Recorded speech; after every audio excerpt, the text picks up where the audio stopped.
S8 sakit hati. Dengan gontainya Sahila jalan menuju gerbang kampus, dengan gayanya yang kalem membuat menambah keanggunannya. "Pagi Kak," sapa Sahila pada Randy yang sengaja menunggunya. "Pagi, kamu diantar papa kamu." Sahila mengangguk, "Kan jalan kantor papa searah, jadi setiap hari aku bareng dengan beliau, ya udah yuk masuk." Seperti pasangan yang sangat serasi, itulah saat ini Sahila dan Randy. "Hai, Ren, ini siapa? Kok aku baru lihat?" "Oh, iya Sin, kan kamu beberapa hari ini nggak masuk, jadi kamu belum kenalan ya sama dia," Randy sambil menunjuk ke arah Sahila. "Kenalin, ini Sahila." "Sahila," jawab Sahila dengan ramah. "Aku Cindy, temannya si kampret ini," sambil menjulurkan tangannya. "Kalian kelihatannya akrab banget," tanya Sahila. "Iya Sa, kami tetanggaan. Kapan-kapan kamu mau main ya, ke rumah kami," pinta Randy. "Oke deh, lagian aku juga baru di kota ini, jadi aku nggak punya teman selain Nisha." "Maksud kamu apaan? Bukannya Pak Cakra itu memang orang kota ini?" tanya Randy heran. "Ceritanya panjang, nanti kalau aku ceritain nggak selesai, mendingan kita masuk." Mereka bertiga jalan menuju ruangan, karena mereka satu jurusan memudahkan untuk menjalin hubungan lebih akrab lagi. "Wan, kamu nggak kerja?" tanya Bu Sonia yang tak lain mamanya Iwan. "Nggak Ma, Iwan pusing." "Kamu sakit Wan?" tanya Papa Handoko. "Nggak Pa," Iwan sambil menggeleng. "Aku lagi malas aja, Ma, Pa, aku ke kamar dulu ya." "Pa, kamu nggak lihat muka anak kita kelihatannya lesu banget, kenapa ya dia? Beberapa hari ini Mama juga lihat dia nggak pernah keluar malam." "Mama tanya langsung aja, Papa pamit ke kantor dulu." Setelah Papa Handoko pergi, Mama Sonia langsung menghampiri kamar Iwan, tanpa mengetuk pintu Mama Sonia langsung membukanya. "Ya ampun Wan, apa ini?" Mama Sonia kaget, saat melihat kamar Iwan yang dipenuhi poster aktris Korea. Sedangkan Iwan malah tiduran sambil menutup mukanya dengan bantal.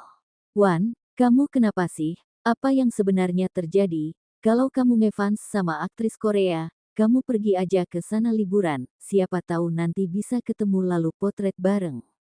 Dengan kerasnya suara Bu Sonia membuat Iwan terganggu. Iwan langsung membuka bantalnya dan kini duduk di samping Bu Sonia. "Ma, Iwan tuh nggak ngefans sama mereka, Iwan tuh pajang poster mereka supaya Iwan bisa ngelupain calon istri orang." "Maksud kamu apa? Jangan bilang kamu suka sama calon istri orang." Iwan malah mengangguk pertanyaan Bu Sonia. Bu Sonia menghela nafas panjang dan kini menghadap Iwan. "Wan, kamu dengarkan Mama, di luar sana, itu masih banyak wanita lajang, kenapa kamu malah menyukai calon istri orang?" "Ma, aku juga bingung, dari aku lihat dia pertama kali, aku sudah jatuh cinta sama dia." "Seperti apa sih wajah wanita itu, sampai membuat Iwan kayak gini?" Bu Sonia penasaran. "Ya udah, kalau gitu Mama keluar dulu, kalau kamu nggak kerja nggak apa-apa, jalan-jalan sana, barangkali masih ada satu wanita yang seperti itu." Bu Sonia berlalu dari kamar Iwan dengan membawa sedikit kebingungannya. "Ah, kalau gua kayak gini terus, lama-lama gue bisa gila mikirin Sahila, mendingan gue ke restoran Doni aja." Iwan langsung beranjak dari kamarnya. Iwan langsung mengendarai mobil mewahnya menuju restoran Doni. "Hai bro, lo nggak kerja? Ngapain siang-siang ke sini?" tanya Doni yang melihat Iwan tiba-tiba masuk ke ruangannya. "Nggak, gue lagi patah hati." "Maksud lo?" Petik satu. "Ya, gue juga nggak tahu Don, dari semalam gue nggak bisa tidur, dan yang ada dalam bayangan gue hanya Sahila dan Sahila." Doni malah tertawa keras mendengar penjelasan sahabatnya itu. "Ada yang lucu." Iwan mulai serius. Doni hanya menggeleng dengan menahan tawanya.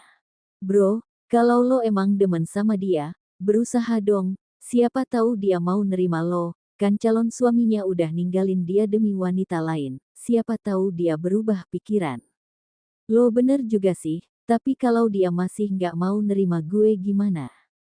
"Ya itu nasib lo, jadi jomblo akut," Doni sambil meledek. "Ah, sialan lo, nggak mau bantu gue malah ngeledek aja," Iwan sebel. "Lagian lo tuh aneh-aneh aja, masih banyak wanita yang cantik dan bohai, ngapain yang sudah punya orang disukai. Lo lama-lama persis mak gue ya, tadi di rumah mama juga bilang gitu, sekarang giliran gue di sini juga dapat ceramah dari lo. Sayang gimana persiapannya, apa sudah selesai? Tanya Revan dari belakang Kania. Kamu kesini, kenapa nggak bilang dulu? Kania sangat kaget saat melihat Revan datang ke tempat kerjanya.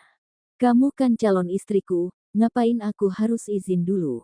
Ya nggak gitu Van, aku kan nggak enak aja kalau harus cuekin kamu, aku kan sibuk. Alasan Kania, sayang, walaupun kamu sibuk, mulai saat ini aku akan selalu menemani kamu, kemanapun kamu pergi. Untung saja aku nggak lagi mesra sama Bram, kalau itu terjadi bisa perang dunia nih, batin Kania. Oh, iya, kamu tahu dari mana aku kerja di sini? Dari sekretaris, kalau aku nanya sama kamu, kamu juga nggak jawab, jadi aku suruh aja sekretaris cari tahu. Revan langsung mendudukkan Kania ke pangkuan Revan. Sedangkan dari jauh ada yang mengepalkan tangannya, siapa lagi kalau bukan Bram si manajer. Sayang, apa papa kamu datang ke pernikahan kita? Revan mengangguk. Muka Kania langsung berubah 100% saat mendengar Pak Cakra akan datang. Kenapa, kamu nggak suka papa datang? Tanya Revan. Bukan nggak suka sayang, tapi aku takut, papa kamu kan nggak suka sama aku. Nanti kalau dia marahin aku gimana? Tanya Kania dengan manja. Sayang kamu dengerin aku, meskipun papa nggak suka sama kamu, itu bukan sifat papa yang suka marahin orang, apalagi di depan umum, kamu nggak usah takut, aku akan selalu ada di samping kamu, Revan meyakinkan. Sayang, boleh nggak aku minta uang sekarang? Soalnya aku ada keperluan mendadak, dan uang yang kamu kasih udah habis. Mulai sekarang, uang aku, itu uang kamu juga, jadi berapapun kamu minta, aku akan kasih, jawab Revan dengan mengelus pipi Kania. Untung kamu kaya, kalau enggak, aku nggak bakalan mau nikah sama kamu, dan sebentar lagi aku akan menikmati kekayaan kamu seutuhnya, batin Kania dengan liciknya. Sementara Revan hanyalah seperti orang bodoh yang hanya bisa ditipu dayanya. Benar saja apa kata pepatah, cinta itu buta, yang tak bisa menilai kebaikan dan keburukan seseorang. Dengan keegoisannya, Revan tak mau melihat kebaikan seseorang, karena sudah diselimuti kecantikan Kania, itu yang membuatnya tergila-gila. Seperti biasa, selesai kuliah Sahila duduk di taman kampus menunggu jemputan, namun kali ini Sahila sendiri tanpa Randy, karena Randy punya urusan mendadak dan tak bisa menemani Sahila. Karena saking lamanya, akhirnya Sahila berjalan menuju depan di dekat Pak Satpam. Pak Satpam yang melihat Sahila kelingak-kelinguk pun langsung menghampirinya. Nona nunggu jemputan, tanya Pak Satpam. Iya Pak, nggak seperti biasanya nih, Pak Jono lama banget. Tungguin sini saja non, barangkali macet. Iya Pak, terima kasih ya. Akhirnya dengan tidak sabarnya Sahila melihat di depan gerbang. Tak lama ada mobil mewah berhenti di depan Sahila, namun Sahila malah mengernyitkan dahinya. Kayaknya bukan mobil papa deh, terus ngapain berhenti di sini, apa mau jemput siswa lain, tanda tanya dalam hati Sahila. Pintu mobil terbuka, muncullah sosok tampan dengan kemeja kotak dan kacamata hitam.